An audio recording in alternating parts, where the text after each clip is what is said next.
Boa noite, turma. Boa noite, professor. Boa noite, grupo.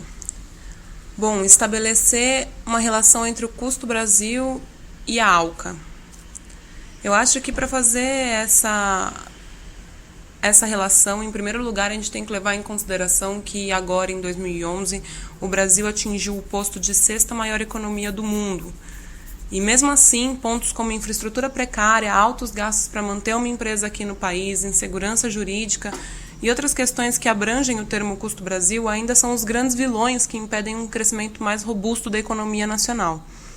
Então, essas dificuldades que são estruturais, burocráticas e econômicas, elas minam a eficiência da indústria nacional e a competitividade dos produtos brasileiros. E isso distou o Brasil da posição que ele conquistou recentemente. Diante dessa situação, dá para concluir que nós vivemos uma situação de queda da produtividade e de desindustrialização. E não importa muito o índice, e a gente sabe que existem vários índices que medem competitividade, mesmo com alguns avanços tímidos, o país é muito pouco competitivo e nós estamos longe de competir de ficar em pé de igualdade, na verdade, com as 5 economias que vêm antes de nós, que são Estados Unidos, China, Japão, Alemanha e França. Só para citar um exemplo, o estudo mais recente que saiu, a pesquisa mais recente que foi publicada, é do World Economic Forum, foi publicada agora no começo de setembro, e nela nós somos o 48º país mais competitivo do mundo, entre 114 outros países. E esse número ainda é distante para a sexta maior economia do mundo. E nós estamos muito longe das outras 5. Só para se ter uma ideia, Estados Unidos, Alemanha e Japão estão entre as 10 primeiras colocações, e França e China estão antes do Brasil nesse índice. Então, é um destoamento muito grande. Diante desse panorama, o governo tem anunciado ao longo do ano uma série de medidas visando um salto na economia, combatendo justamente fatores do risco Brasil.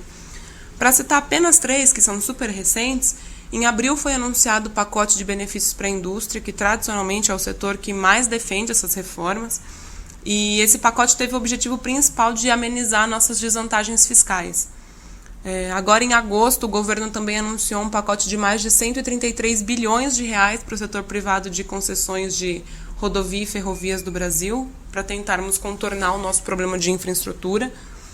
E, finalmente, agora, no começo do mês também, a presidente veio em rede nacional para anunciar uma forte redução das tarifas de energia, visando uma retomada do crescimento da economia brasileira em 2013. Então, a gente consegue ver que são medidas que atacam diretamente o custo Brasil, essa última mais evidente ainda, porque a energia está diretamente relacionada nas questões, nos fatores que influenciam a análise desse custo Brasil. E, paralelo a isso, a gente conseguiu estabelecer a seguinte relação, que se a ALCA tivesse sido minimamente discutida com alguma seriedade, porque aqui no Brasil nós nunca tivemos uma discussão sobre o que seria a implementação da ALCA, a gente simplesmente se negou a aceitá-la, a gente chegou à conclusão de que esses assuntos teriam sido colocados em pauta mais cedo. Então, se o Brasil estivesse pensando em reformar institucionalmente o país há quase 10 anos antes, que foi em 1994,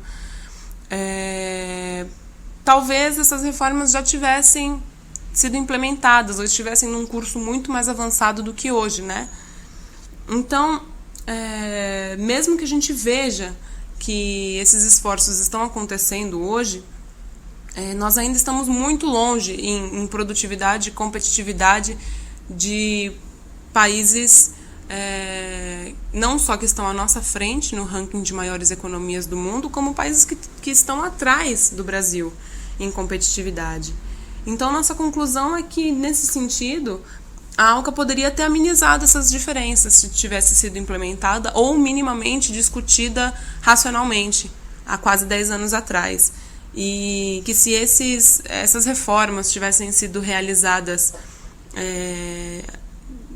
a um período anterior, se elas tivessem sido pensadas há algum tempo antes, esses benefícios poderiam ter modificado a história recente do Brasil e talvez até mesmo antecipado o atual momento da economia atual.